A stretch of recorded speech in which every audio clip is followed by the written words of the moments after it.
इस वक्त जिस गिद्ध को आप स्क्रीन पर देख रहे हैं, ये गिद्ध भूख से तड़प रहा है और इसे इंतजार है एक पारसी व्यक्ति के शरीर का जिसे खाकर ये अपना पेट भर सके। और ये है वो लोग जो एक पारसी व्यक्ति के शरीर को इस गिद्ध को खिलाने वाले हैं। हम समझ सकते हैं ये सुनने में काफी डरावना है, पर ये सच है। सर रतन टाटा पारसी धर्म से आते थे और पारसी धर्म में एक परंपरा सदियों से चली आ रही है, जिसमें यदि कोई पारसी व्यक्ति इस दुनिया से चला जाता है तो पारसी लोग उसके शरीर को लाकर गिद्धों को खिला देते हैं। ये सुनने में जितना डरावना है, इसके पीछे का सच उससे भी ज्यादा डरावना और रहस्यमयी है। इस डॉक्यूमेंट्री में आपको सब जानने को मिलेगा, पर उससे पहले अगर आप भी मानते हैं कि सर रतन टाटा एक नेक इंसान थे, तो वीडियो को लाइक कर नीचे कमेंट में लिखिए कि ईश्वर उनकी आत्मा को शांति दे, और ऐसी वीडियोस देखने के लिए चैनल को सब्सक्राइब कर लीजिए। आइए आगे बढ़ते हैं। यहाँ देखिए, ये है हिंदू धर्म का दाह संस्कार। यहाँ इस्लाम धर्म में शव को दफनाया जा रहा है, और अब ये है पारसी धर्म का टावर ऑफ साइलेंस, जहाँ इन गिद्धों ने भीड़ लगा रखी है। कारण कुछ और नहीं बल्कि इन्हें इंतजार है एक पारसी व्यक्ति के शव का, ताकि ये उसे खाकर अपना पेट भर सके। सभी धर्मों में अंतिम संस्कार करने के तरीकों में विभिन्नता देखी जाती है। जहाँ हिंदू धर्म में दाह संस्कार किया जाता है, वहीं इस्लाम में शव को दफनाने की परंपरा है। इसी तरह पारसी धर्म में भी अंतिम संस्कार का एक अलग तरीका देखने को मिलता है। पारसी धर्म में शव को जलाने या दफनाने के स्थान पर उसे टावर ऑफ साइलेंस के ऊपर रख दिया जाता है। यह टावर एक गोलाकार इमारत की तरह होता है, जिसे दख्मा भी कहते हैं। इस दौरान शव को खुले आसमान के नीचे सूरज की धूप में रख दिया जाता है, जिसके बाद गिद्ध, चील और कौवे आदि उस शव को खा जाते हैं।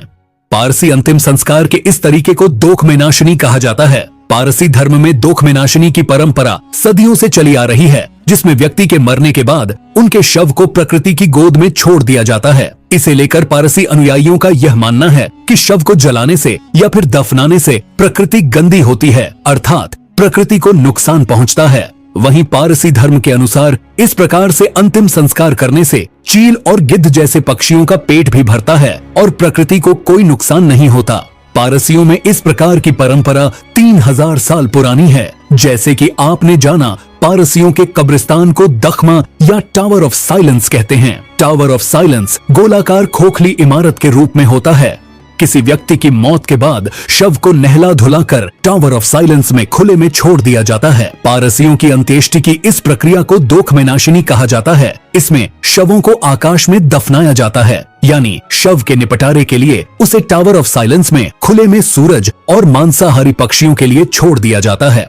आमतौर पर तो पारसी समुदाय अंतिम संस्कार के लिए टावर ऑफ साइलेंस में शव को खुले में छोड़ देते हैं और गिद्ध जैसे मांसाहारी पक्षी उस शव का मांस खा लेते हैं। लेकिन गिद्धों की आबादी तेजी से घटने से पारसी समुदाय के अंतिम संस्कार यानी दख्मा को करना आसान नहीं रह गया। गिद्धों की प्रजातियों की आबादी पिछले कुछ सालों में करीब 99% तक घटी है। गिद्धों की आबादी घटने से मुंबई में रहने वाले कई पारसी अपने प्रियजनों की मौत के बाद उनके शवों के सम्मान पूर्वक निपटारे को लेकर चिंतित थे। नई पीढ़ी के कई पारसी नहीं चाहते कि उनके प्रियजन का शरीर कई दिनों तक खुले में रहे। अंग्रेजों के समय से पारसियों की जन्म, मृत्यु और शादी के रिकॉर्ड रखने वाली पर्सियाना मैगजीन के मुताबिक साल 2018 में कुल 720 पारसियों की मौत हुई थी। इनमें से 647 का अंतिम संस्कार दख्मा से हुआ, जबकि 73 पारसियों को दफनाया गया था। मुंबई में पारसियों के पास अब अंतिम संस्कार के 3 विकल्प हैं। पहला, पारंपरिक दख्मा यानी टावर ऑफ साइलेंस के जरिए अंतिम संस्कार करना। दूसरा, शवों को दफनाना। तीसरा, शवों का दाह संस्कार करना। आपको जानकर हैरानी होगी कि साइरस मिस्त्री के निधन से करीब 2 महीने पहले उनके पिता की मृत्यु हुई थी। उनका अंतिम संस्कार टावर ऑफ साइलेंस में हुआ था, जबकि सड़क हादसे में जान गंवाने वाले इंडस्ट्रियलिस्ट साइरस मिस्त्री का पारसी परंपरा के बजाय वर्ली के इलेक्ट्रिक क्रिमेटोरियम में अंतिम संस्कार किया गया था। रतन टाटा का अंतिम संस्कार वर्ली स्थित शमशान घर में दाह संस्कार के जरिए किया गया। पर ऐसा क्यों किया गया? इसके पीछे जे.आर.डी. टाटा की एक कहानी है, जिसे सुनकर आपकी आंखें भर आएंगी।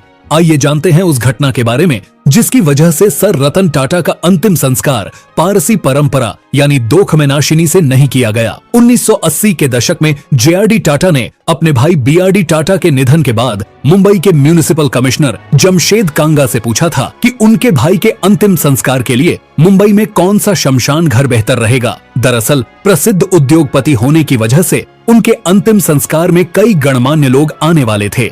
इसलिए एक ऐसी जगह चाहिए थी जहां लोग एकत्रित हो सके। पर उस समय कुछ शमशान घर बंद थे और उन्हें अपग्रेड किया जा रहा था, जबकि बाकी जर्जर हालत में थे। इस स्थिति से निपटने के लिए दादर में एक शमशान घर को साफ कराया गया। लेकिन जब म्यूनिसिपल कमिश्नर जमशेद कांगा JRD टाटा को सांत्वना देने वहां गए तो JRD टाटा ने उनसे कहा कि मुंबई में शमशान घर की सुविधाएं और बेहतर होनी चाहिए। ये बात कमिश्नर को काफी बुरी लगी। उसके बाद मुंबई के कई शमशान घरों में से वर्ली में स्थित शमशान घर में काफी जगह थी और साउथ मुंबई में होने की वजह से पारसियों के लिए सुविधाजनक था। कांगा ने वर्ली में ही एक प्रेयर हॉल बनाने की योजना बनाई, लेकिन इससे पहले कि प्रोजेक्ट शुरू हो पाता उनका ट्रांसफर हो गया।